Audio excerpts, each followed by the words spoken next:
Most people lose not because they are weak, but because they cannot control their emotions when challenged. Think about the last time you watched someone who was completely right lose an argument. They had the facts, they had the logic, but the moment the pressure hit, they cracked.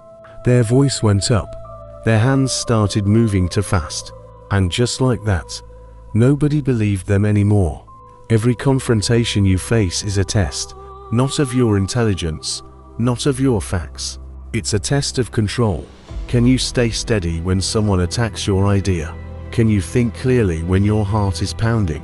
Can you speak calmly when everything inside you wants to explode? If you can, you win. Not just the argument, you win respect, trust, and power. Machiavelli understood something most people still miss today. Power doesn't belong to the loudest person in the room. It belongs to the one who stays calm when everyone else breaks. Machiavelli spent his life studying leaders and politicians. He watched empires rise and fall, and he discovered a brutal truth. If you can't control yourself, you can't control anything else. Today, we're breaking down exactly how to stay unshaken in any confrontation. How your body betrays you in seconds, how people read you before you even speak, and how to turn tension into your advantage. Before we dive in, say this with me. I stay unshaken. Mean it. Because by the end of this you'll understand why that sentence carries more weight than any argument you could make. Let's begin. Number 1. People trust steadiness, not excuses. Here's what most people get completely wrong. They think confrontations are won with the right words. They rehearse their defense. They prepare their facts. They line up their logic like weapons. And then when the moment comes, they deliver their perfect response. And nobody cares because in heated moments, people aren't listening to your words the way you think they are. They're watching you, reading you, studying every micro signal your body sends. How steady is your voice? How calm is your face? How controlled is your breathing? Based on those signals, they make a snap judgment about whether you're credible or not, whether you're strong or weak. Machiavelli wrote, "Men are governed by appearances as much as by reality." He didn't say appearances matter a little. He said they matter as much as reality itself. How you look in a confrontation is just as important as whether you're actually right. Watch two people argue. One person has all the facts, but their voice is shaky. They keep looking away. They're fidgeting. The other person might be half wrong, but they're calm. They speak slowly. They hold eye contact. Who wins in your mind? The calm one every time. Because calmness projects reliability. It makes people think, this person knows something I don't. This person is in control. Nervousness projects weakness. It makes people think this person is hiding something. This person doesn't even believe their own words. You can have the truth on your side and still lose because you couldn't control your delivery. This is why preparation isn't just about what you'll say. It's about how you'll show up. When someone challenges you, your first job isn't to defend yourself. Your first job is to stay steady. If your tone is calm, you appear credible even without the perfect answer. People will wait for a calm person to speak. They'll give them the benefit of the doubt, but they won't wait for someone who's panicking. Think about job interviews. Someone asks a tough question you didn't expect. You have two options. Option 1, panic. Talk fast. Stumble over words. Fill silence with anything. Your voice goes up. You can see in their eyes you're losing them. Option 2, pause. Breathe. Look them in the eye. That's a great question. Let me think about that for a second. Then take that second calmly. Which version gets the job? The second one. Not because the answer was better, because the presence was stronger. This applies everywhere. Arguments with your partner, conversations with your boss, public criticism, family drama. Your words matter less than your presence. Your logic matters less than your composure. Stay steady and people will trust you, even when they disagree. Stay steady and you control the room even without all the answers. Steadiness is trust. Nervousness is doubt. Number 2, steady body, steady mind. Let's get specific because saying stay calm is easy. Actually, Doing it when your heart is racing is different. In a confrontation, people scan your body and your body tells the truth. Even when your mouth lies, you can say, "I'm fine." But if your hands shake and your eyes dart around, nobody believes you. Your body is a billboard advertising your internal state. Most people can read it in 3 seconds. Shaking hands mean nervousness. Restless eyes mean insecurity. A rushed voice means panic. Crossed arms mean defensiveness. Every movement, every posture shift, every tone change, people pick it up and use it to decide if they should respect you or dismiss you. Machiavelli said, "Men judge more by the eye than by the hand." What they see in your composure matters more than what you argue with words. To stay unshaken, control your body first, because your mind follows your body, not the other way around. Most people think backwards. They think calming their mind will calm their body. But when you're in a confrontation, your nervous system is already activated. Trying to calm your mind with thoughts alone is like stopping a freight train by thinking about it. Control your body. Your brain takes cues from your body. If your body is calm, your brain thinks, "Maybe this isn't so dangerous." Your mind follows 3 things you can control right now. First, your breathing. When stressed, your breathing speeds up and gets shallow. You breathe from your chest. This signals your brain. Danger survival mode. Your prefrontal cortex, the part that handles logic and reasoning, goes offline. Your amygdala, the part that handles fear, takes over. That's why people say stupid things in arguments.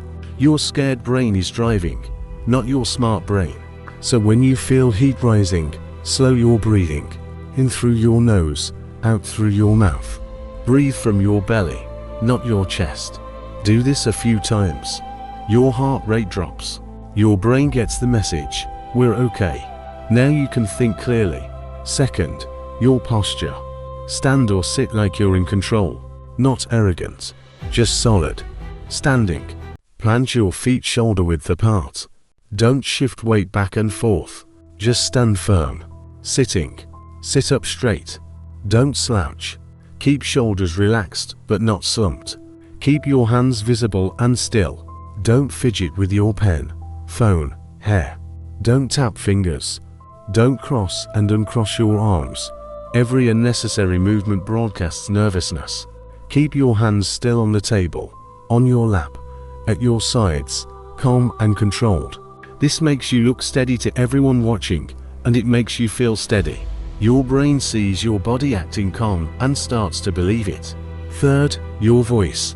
When nervous or angry, your voice speeds up, gets higher, gets louder or quieter in weird ways. You talk faster trying to get everything out before losing nerve. The moment your voice changes like that, people stop trusting you. So, slow it down. Speak at 70% of your normal speed. Lower your pitch slightly. Keep volume steady. If you need to pause, pause. Don't fill silences with or nervous laughter. Just pause. Let silence sit there. Silence is power. Silence makes others uncomfortable. When they're uncomfortable, they start talking to fill the gap. When they start talking, you're back in control. A calm, measured voice makes people stop and listen. It makes you sound like you know something they don't. Here's what most don't realize. Calm body language doesn't just make you look strong. It makes others doubt their own agitation. When you stay calm while someone yells, something strange happens in their brain. They start feeling off balance. They're throwing energy at you, and you're not reacting how they expected. They expected you to yell back to match their intensity. When you don't, they question themselves. Why am I so worked up? Why isn't this person scared? Do they know something I don't? Just like that, you've taken the upper ground without raising your voice. Machiavelli knew that whoever controls their body controls the situation. Power isn't about aggression, it's about presence. When someone comes at you hard, when tension spikes, remember, slow your breathing, steady your posture, measure your voice, master your body and your mind follows. Master both and no one can shake you. Number 3. Detachment creates clarity. Let's talk about taking things personally. Someone criticizes you, questions your competence, and immediately you feel it in your chest. That heat, that defensiveness, that voice screaming, "How dare they?" From that moment, you're not thinking clearly anymore. You're reacting, defending, protecting your ego instead of solving the problem. That's when you lose. The moment you take something personally, you stop being strategic. You stop thinking ahead. You stop seeing the bigger picture. You're just trying to win right now, no matter what it costs later. This is where detachment becomes your superpower. Detachment doesn't mean you don't care. It means you don't let emotions hijack your brain when you need it most. It means stepping back for a second, even mid-confrontation, and seeing the situation as an observer, not a victim.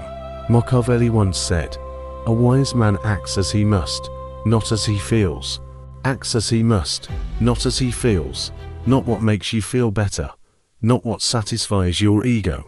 What you must do to get the outcome you actually want." Most times that means staying calm, staying detached, and responding intelligently instead of emotionally. For example, you're in a meeting. You've worked on a project for weeks. You present your idea. Then someone David tears it apart in front of everyone. "I don't think this will work. It's not realistic. We've tried things like this before." Two choices. 1. Take it personally. Get defensive. Your voice tightens. "Actually, David, if you'd read the full proposal, you'd see I address those concerns. This is nothing like before." Now the room's tense. Everyone's uncomfortable. David doubles down because you challenged him publicly.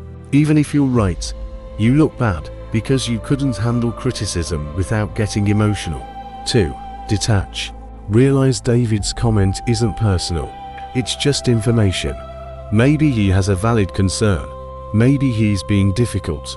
Either way, doesn't matter. You're not here to defend your ego.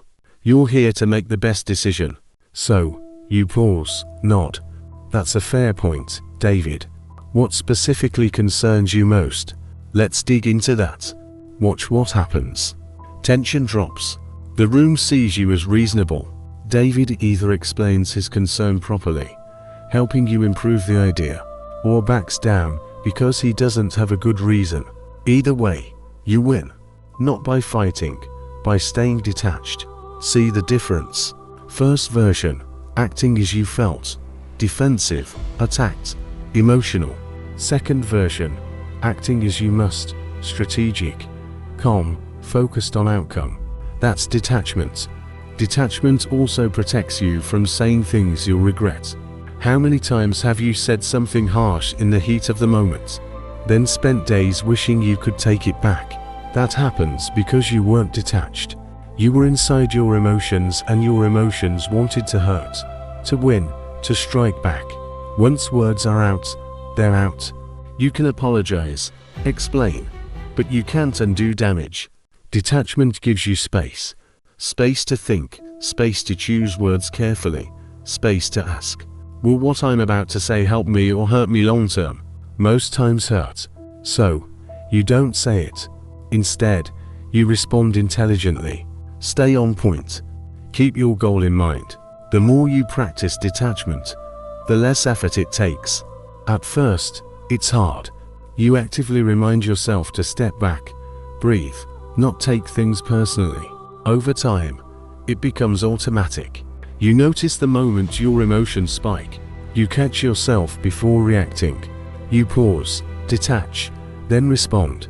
That pause, that tiny space between stimulus and response, is where your power lives. In that pause, you're not a victim. You're not reacting blindly. You're choosing your response. When you're choosing, you're in control. One more example.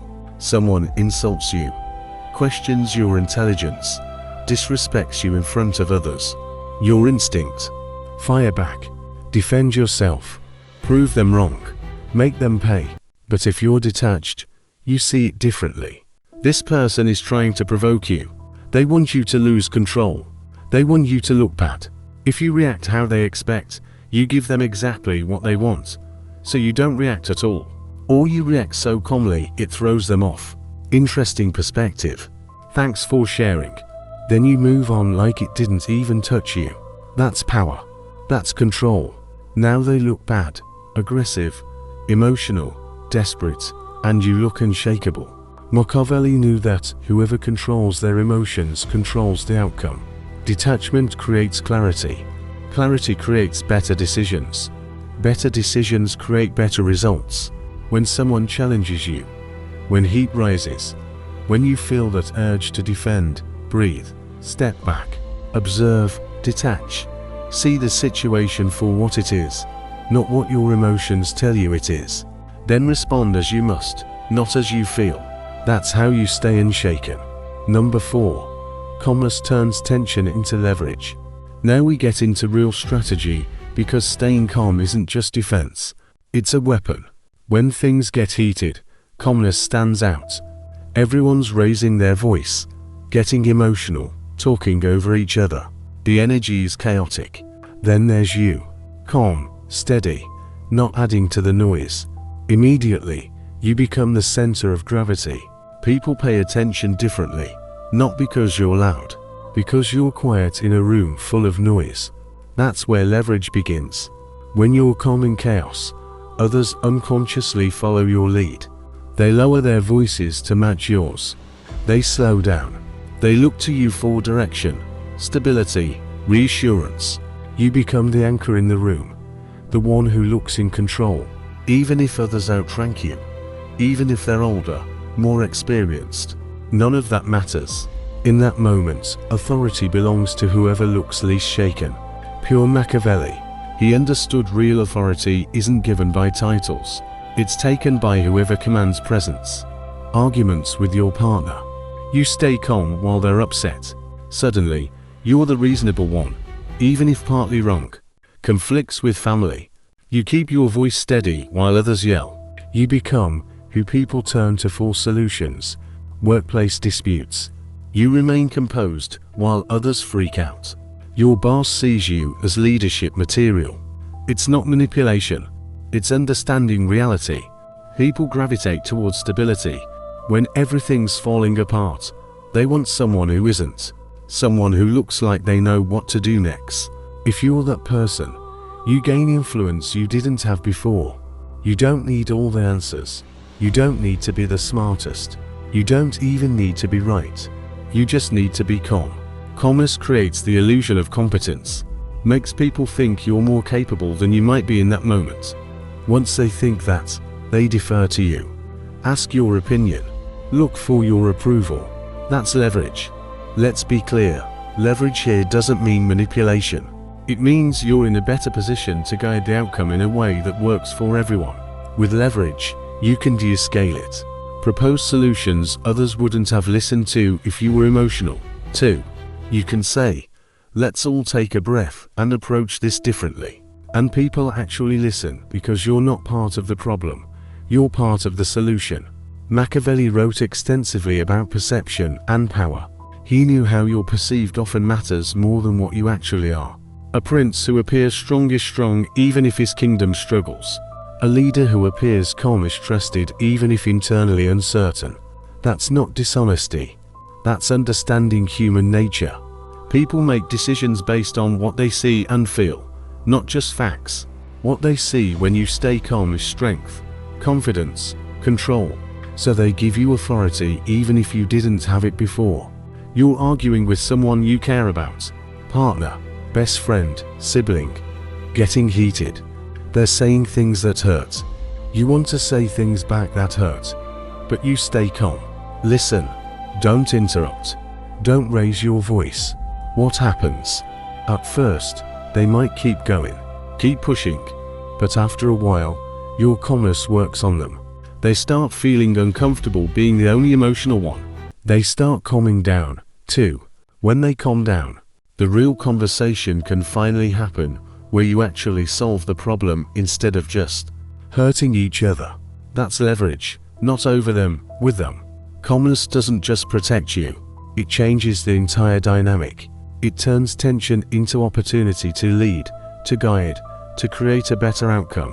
When the room is hot, when emotions are running high, when things feel out of control, Don't add to the fire. Be the calm in the storm. Watch how quickly you become the person everyone's looking to. Number 5. Consistency builds an untouchable reputation. Here's where everything comes together. Staying calm once in one meeting, one argument, one confrontation. That's good. It helps in that moment. People notice you handle it well. You move on. But staying calm consistently over time in every situation, that's when you become untouchable. If you're calm once, people dismiss it as luck. They just happen to be in a good mood, or they weren't really invested.